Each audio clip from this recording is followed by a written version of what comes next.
Marketing Your Private Practice is a podcast where you'll learn easy to implement tips and strategies to grow your business without spending all day online. I'm your host, Colaiacovo, and I teach practitioners the Thrive marketing method to create simple and streamlined plans by focusing on long-term strategies, not just social media. Discover ways to spend less time on your marketing, attract more clients, and build the financial freedom that comes with a thriving practice. One where you have time left in your day for the people and things that matter to you.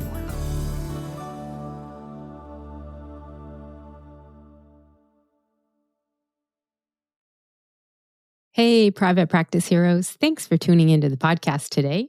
My goal, as always, is to offer you actionable steps to help you get more results from the time you spend marketing your practice or business. And a lot of times you'll learn ways to stop spending so much time on marketing as well.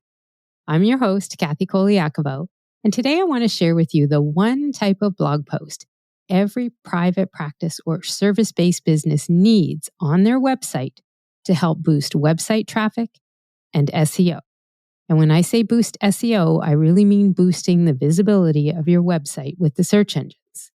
And all of this will lead to more leads, more consults, and of course, more clients.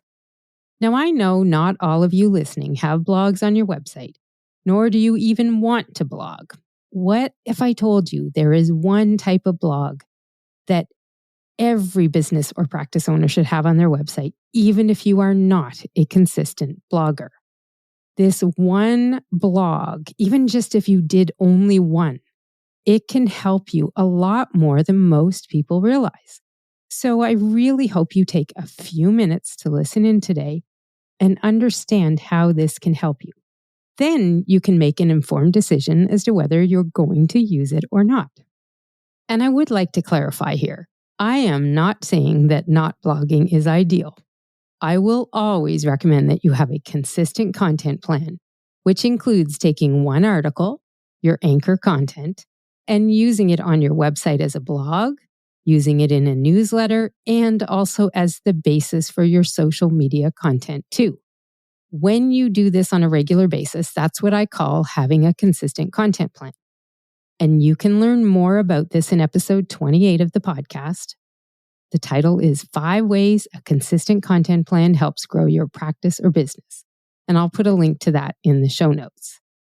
So a blog is really a part of that consistent content plan. But if you're not following that advice and doing this consistently and adding new content to your website and adding that same content as your social media content too, even if you don't do that, but you add just this one blog, this one type to your website, just one, I promise it will help boost your marketing. And it will help you in some other ways too. And if you don't blog, you can also make it a page on your website. Because I know fully that not all DIY websites offer the ability to have a blog. And there's lots of you that are managing your website on your own. So you have to have a DIY website. You have to make it as easy as possible because you don't necessarily have the resources to hire a web manager or a designer or someone to help you. So I've got a workaround for all of you folks too.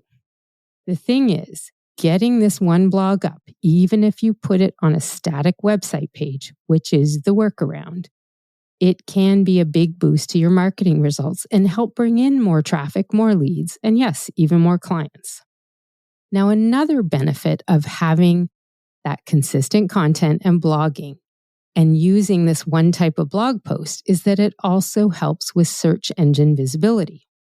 It's the type of content that when you optimize it effectively on your website, the search engines will be able to find it and register it and index it in their systems. And when they know it's there, it can help those search engines send traffic to you. Perfect strangers. That's right. We all want strangers coming to our website. People not connected to you on social media or people who don't know anything about you. People who are not on your email list. These are perfect strangers. And that is something that can happen using this particular type of blog post. Now, it will happen a lot better if you do have that consistent content plan in place and are blogging consistently. Even once a month will be very helpful. But even if you don't do that, you'll still get some small results from adding this one type of blog on there. And the thing is, we want those strangers coming into the website because the more you can get people finding out about you, people that aren't connected to you in any way, that's that organic traffic that people love to have. If you're doing things right with your marketing content, it will also be more of the ideal client type of traffic, not people just looking for anyone and everybody to help them in any way. So these are some of the benefits of using this one type of blog. So let's dive into a little more detail about it so you can make a fully informed decision as to whether or not you want to incorporate it into your marketing strategy. So what is this one type of blog I've been referring to for the last couple minutes? Well, it is something that I say every business owner needs if you want to get some boost to the website traffic and SEO that you have. It's a type of blog post that includes content that almost every lead, every potential client that you speak to either wants to know or should need to know. These types of blogs are typically ones that include words you are always saying to folks over and over. It's the basis of what you teach clients or that base knowledge they need to know to work with you and the information that they need to know in order to make progress in solving their problems.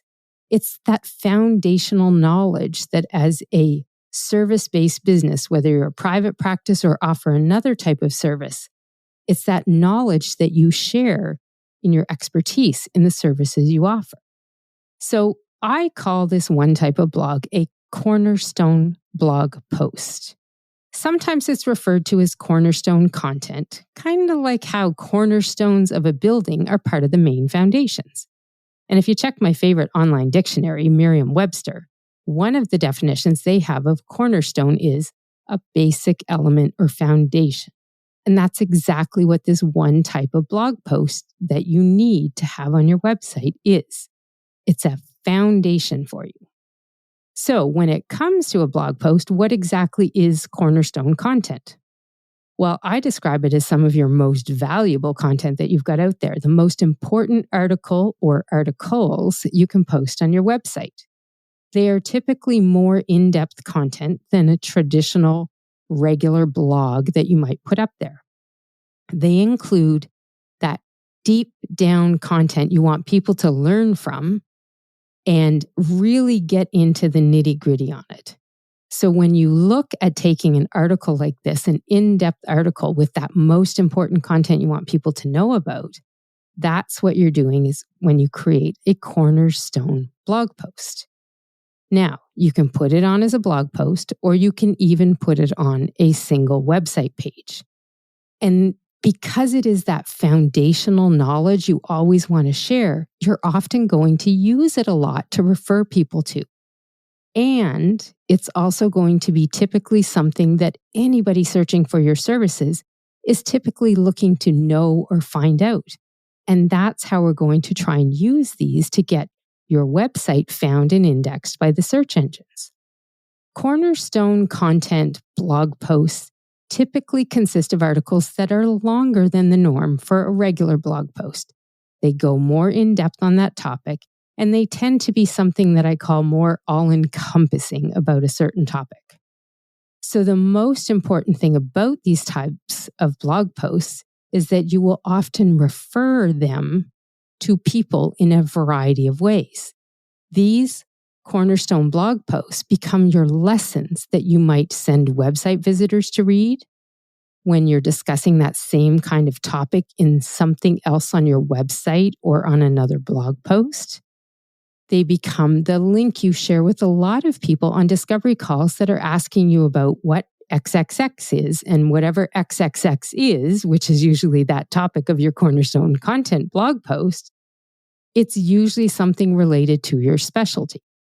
So these blog posts become a link on your website that you're often sending people to, even from social media. So I would always recommend, if you have a cornerstone blog post, that you have regular social media content, that evergreen content that never has an expiry date, that you're sending people to.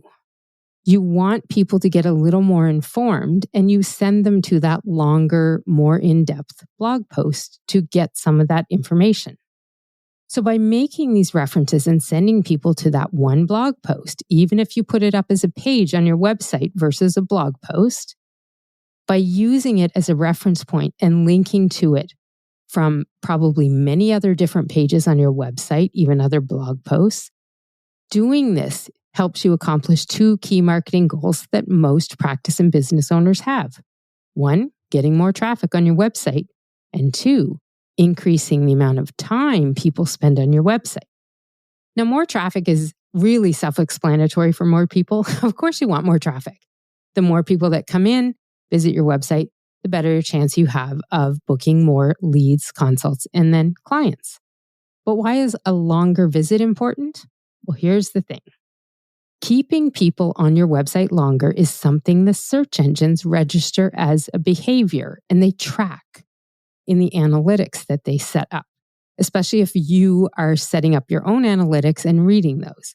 You'll see this kind of information there. When a website visitor goes from one page on your website to another and continues to read, it keeps them on your website longer.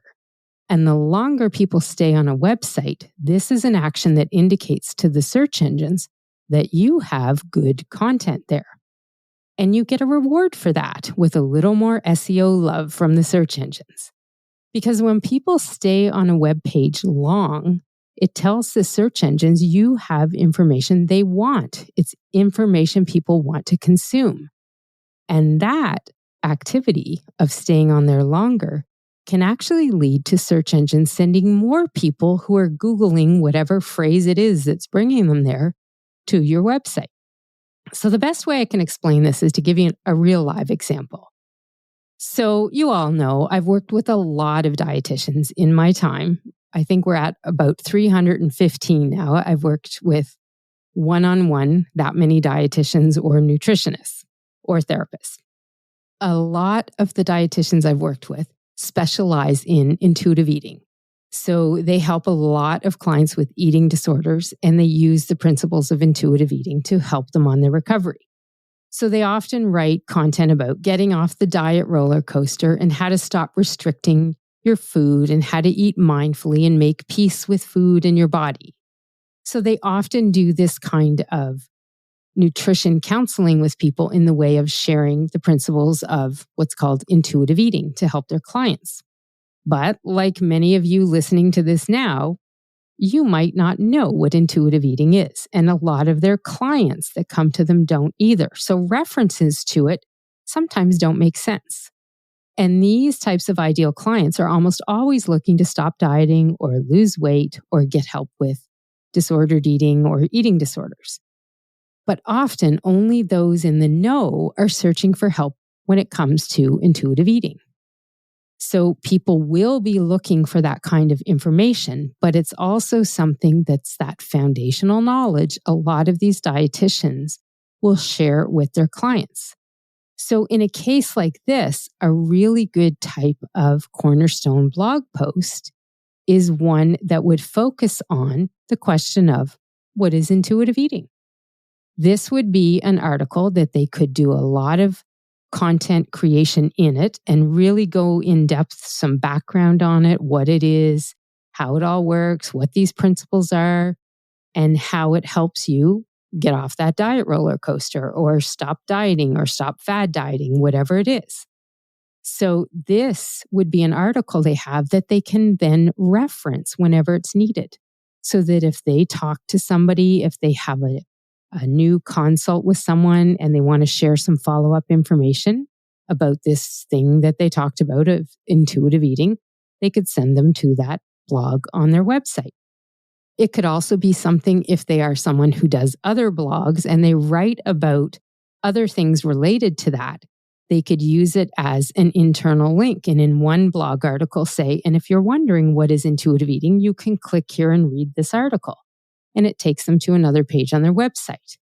It could also be something that you use in a lead magnet. It could be something that you use on another page on your website. There's so many ways that you can start sending people to your cornerstone blog post. But also, if you get it out there and the search engines start recognizing it and people start finding it from online search, that's where the SEO visibility comes into play. Because the information in here is so useful to different people, it's information that helps prospective clients learn more about how that dietitian can help them with their problem. And think about it. What do you think people looking for information on this topic will be entering into Google when they're looking for something on this? A lot of times people are actually going to type in the words, "What is intuitive eating?" So when you have an article like this and you're starting to get traffic to it because you send some people there and people find it in searches, it starts to register more and more. I've had this very thing happen with probably in my lifetime, about 12 different main articles that I have. And those articles continue to perform year after year. Like some of them are literally 7 years old at this point. But they answer good questions and they've been recognized by Google, so they continue to send traffic there. This is what you want to do with these cornerstone blog posts, because that kind of content plays a big part in your online marketing. And when you're trying to optimize your website for the search engines, having this one type of blog post on your website is something that can support those goals of getting more traffic and getting more leads. So that's why it's a key part. And that's a little more of an explanation about what cornerstone blog posts are. So if you're ready to create this kind of content, what do you create? What kind of things would you write in this? Well, I gave you one example already. But for most business or practice owners, once you understand the type of blog post this is, which is really an in-depth one about those things people ask you all the time or that they're looking for all the time. That's where you come into the place of you're thinking about using this content, but what are you really going to write about it? That exact topic that you're going to put in there. And I tell you to always fall back to those 3 questions, the top 3 questions people are always asking you about, or what those lessons are that you repeat over and over and over. When you think about those kinds of questions and that kind of content, the things people are asking about, that's where the gold is when it comes to picking a topic for your cornerstone blog post. These are the exact topics you want to use for this type of blog post because it answers the question your ideal client is always looking for. And I have said blog posts a couple times here, and that's because, yes, you can in fact do more than one of these. There's no end to how many cornerstone pieces you should have, but you have to be very strategic about what you're creating with it. So I do think it's important to really plan them and think them out and think how you're going to use them and send people to them before you just start creating a whole bunch of them. And you can often have if you've got one main cornerstone piece, but then there's a supplemental lesson that would help, sometimes you can end up having a series of them. And that's often a really good way to link them to one another. And that's going to help people stay on your website even longer. So one of these is great, but you can in fact have more than one of them. That usually leads us to the next question people ask me, which is how long does a cornerstone content blog post need to be? So these are typically a little longer than our regular blog posts because we're going more in depth into the content, because we're really trying to inform the reader, keep them engaged, give them a thorough lesson of whatever it is that we're talking about. And I really mean thorough. This is where you want to give them the A to Z on the main topic of the article. So often, if someone asks me, I'm going to tell you that you're probably looking at 1,000 words or more in order to go in depth. And I know that seems like a lot of words, but once you put together a very thorough cornerstone content piece, you'll find it is long because you are explaining everything. And that's why these work so great, is because there's a lot of background information in them. So planning them out well, having a good flow to them is really good. Now, if another aspect of your lesson really looks like it can go just as in-depth as the main one, that's when you may want to consider having a second cornerstone content piece out there too. And that's when the strategy of internal links to the other articles comes into play, because you can link back and forth to them. And it really is a great way to keep people on your website longer. And longer visits are an excellent way to build your rankings with the search engines. They notice that behavior, and it helps them decide if your website is one that's getting these longer visits. It means that content is good, so they'll start sending more traffic there. Again, these types of blog posts are really great for SEO, but they're also great at nurturing your potential clients about the services you offer. And that's why I keep saying create at least one and start to use it. So the very last thing that you'll want to do when you're creating these cornerstone blog posts is to make sure you get the most traction possible with them. And that's the final step here, is that you want to look at optimizing those blog posts as much as possible when you publish it on the website. Now, I do have 5 ways that I recommend people do to optimize a cornerstone blog post. And I will share those more in depth in episode 95. So be sure to click follow on your podcast player app so that you get notified when that new episode comes out. And that one will go live on April 30th, 2024. I will also include in that episode some ways to make sure that you can help boost the visibility of that cornerstone blog post right on your own website. Because there's several things that you can do on your website and in your marketing to get more people landing on that blog post and reading it. Now, if you're one of the folks I mentioned at the beginning who doesn't have a blog option on your website, what do? You've heard me hint at it a few times throughout this. You simply want to create the same blog, but on a page on your website. And you're going to follow essentially all the same advice, even the optimizing advice. So don't think that because you don't blog regularly or don't have a blog option on your website that you can't use this strategy in your marketing. A cornerstone blog post can truly help boost some of your marketing results because it is such an important type of content that you're going to use, and use that piece in your overall strategy.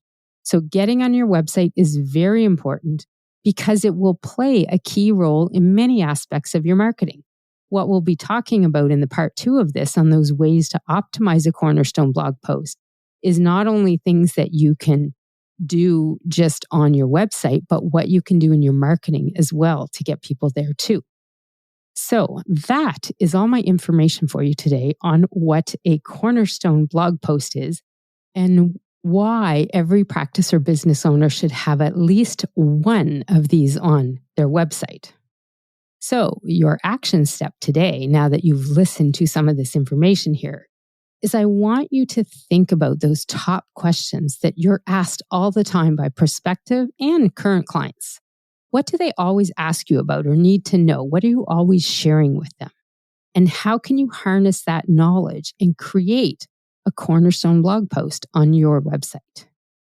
Come up with the idea, plan for it, then create it. And then you'll be able to optimize it with the 5 steps I'm going to share in that future episode, and start using and referencing that cornerstone blog post in your daily activities and in your marketing, because it's not always going to be about marketing it, but you're probably going to have some ways that you refer to that blog post very often, more than you probably even think. Once you get more of your ideal clients reading that cornerstone blog post content, and when it's optimized effectively, that's when you're going to find yourself getting more traffic, more leads, and more consults. And those are all of the steps that typically lead to more clients. And even if you're someone who does a lot of referral networking and gets a lot of clients from referrals, I can promise you, when somebody refers you, people are going to your website to check you out.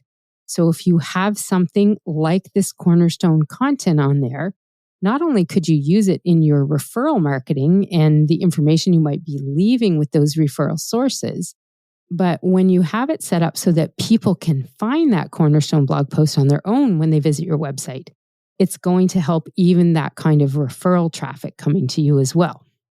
Now, for those of you who understand the importance of what I've been talking about today and the importance of this type of blog post on your website, but you're a little lost as to what you could use for your own cornerstone blog post, for your own practice or business, don't panic.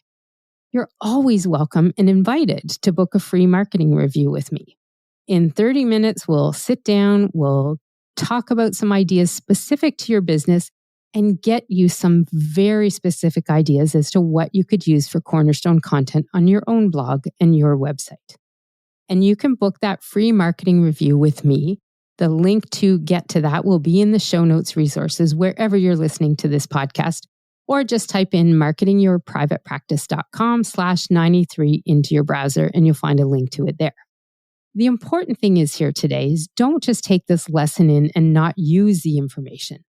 Look at how you could use this marketing strategy of a cornerstone blog post and put that into practice in your business. Create that one blog post that every practice and business owner needs to boost traffic and SEO. Create your own cornerstone content blog and then start using it in your marketing. I promise you'll see results from it.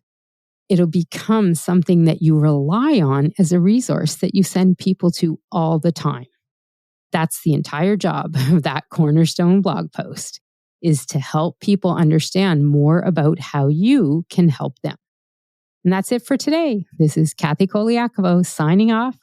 Thanks for tuning in as always. And remember, to thrive in practice means using marketing tactics that can sometimes work for you behind the scenes and help you get more traffic that will lead to more consults and more clients.